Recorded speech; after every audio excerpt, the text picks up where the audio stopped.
tackle gender-based violence? Well, Gail Smith is from the Social Justice Institute. She joins us now here outside the JSE, just in the wake of all of these protests taking place around us. Thanks very much, Gail, for coming in. I mean, the president now cancelling his trip to the UN General Assembly.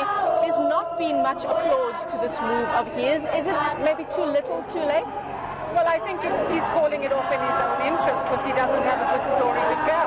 We have an appalling record. The United Nations has told the government that we have an appalling record.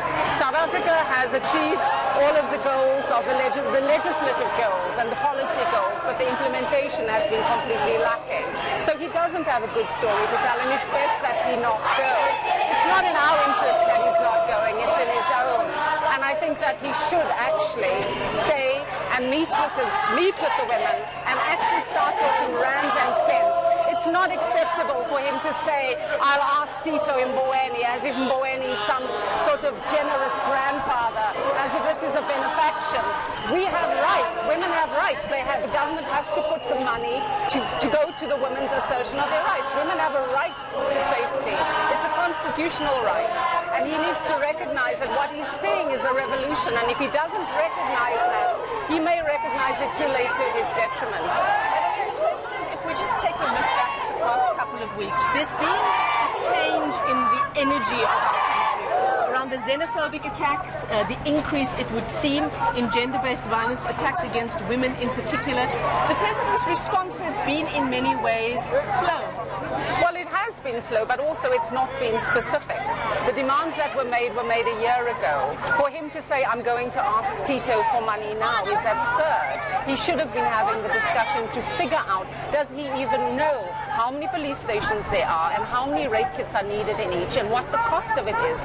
This is not rocket science. Really it isn't. It shows a total lack of commitment to the cause. It shows a total lack of commitment to actually making women's rights real in the country. You know, one other issue I just want to talk to you about, and it's actually in response to a tweet we've seen just in tracking the Sandton shutdown movement, the response of the First Lady in a respect like this, in a moment like this that we face in the country. Would you have wanted to see more from someone like the First Lady of South Africa? Well, no, I don't think it's fair to put the responsibility onto her. I think that Zanele, she is the First Lady is a woman in her own right. I think she's a woman who's done a lot for women, and I think to shift the blame onto her is unfair, and that's what the government does. So they're going to be training women police officers to deal with gender-based violence. They're missing the point entirely of what these women are saying to them. It's not a woman's problem. The South African police force have a legal duty to see that domestic violence is treated properly. Women have a right. When you walk into a police station, women have a right to service, from men and from women. Pushing it onto women is missing the point entirely, and that's been the problem in the 25 years of our democracy, is the conflation of gender with women, and a failure to understand that gender is about men and women. And that's the point. The current government is very used to sort of fobbing gender off as women's issues and talking about gender desks. The machinery is broken.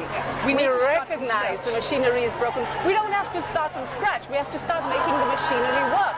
The justice system has got to start working. The president has got to call in the ministers responsible and ask them what is happening and give us an answer. It's unacceptable to say that they're going to be looking at cold cases now. Really? Did it take this to look at cold cases? And that's part of the problem. There's this compassion fatigue for women and girls dying. And that's what it is. They're so exhausted by all of us coming to complain about it. And I think for me what's important, what this shows, is women are tired of being victims. We are agents. We don't need protection. And that's the point. Men want to talk about protecting women.